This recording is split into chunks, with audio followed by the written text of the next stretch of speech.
గత ప్రభుత్వం మిమ్మల్ని అందరినీ భయపెట్టింది, అది నేను అర్థం చేసుకోగలను. కానీ మేము మీకు భుజం కాసే వ్యక్తులు. ఇది ఒక వ్యవస్థని తిరిగి బలోపేతం చేయాలంటే చాలా చాలా కష్టసాధ్యమైంది.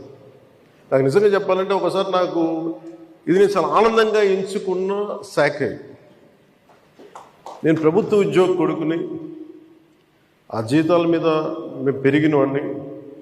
మా నాన్న జీతాలు రాకపోతే మమ్మల్ని స్కూల్ బయటికి పంపించి మళ్ళీ జీతాలు వచ్చిన తర్వాత మళ్ళీ స్కూల్లోకి అలౌ చేసినాయి అవి కూడా ఉన్నాయి నా సంఘటన.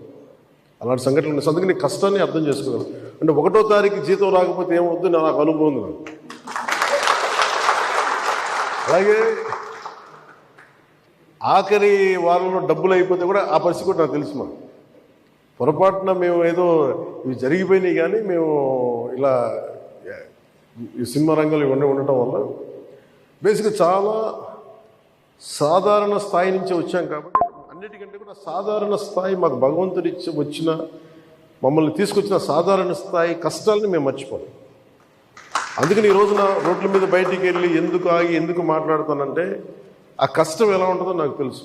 ఇందాక మీరు ఇచ్చిన రిప్రజెంటేషన్ కూడా ఆ కష్టం ఎలా ఉంటుందో నాకు తెలుసు. సో ఇలాంటి స్పందనకి వెంటనే ఉంటుంది. కదా నేను కోరుకునేది అంటే మిమ్మల్ని గత ప్రభుత్వం మిమ్మల్ని భయపెట్టింది. అంతకుముందు ఉన్న ప్రభుత్వంకి మీరు ఏదైనా ఒక నిరసన చెప్పడానికి చాలా బలంగా చెప్పగలిగేవారు. కానీ ఇప్పుడున్న కూటమి ప్రభుత్వం మీకు అండగా నిలబడుతుంది. ఫస్ట్ ముందస్తుగా మేము మీతో గొడవ పెట్టుకోవడానికి లేదు ఫస్ట్. ఎందుకంటే బ్యాడ్ బ్లడ్ ఉండకూడదని ఫస్ట్ ఫోన్ చేశాను మీకు. అరే వస్తే నువ్వు కలవలేదండి, నువ్వు కూర్చొని పెద్ద ఆఫీసులను కలుస్తాం, మమ్మల్ని కలవవా అని ఒక చిన్న బాధ ఏదైనా ఉంటుంది. ఎందుకంటే నాకు తెలుసు, మా నాన్న బాధ నాకు తెలుసు. అందుకని వెంటనే ఫోన్ చేశానండి. ఆ కష్టం నాకు తెలుసు.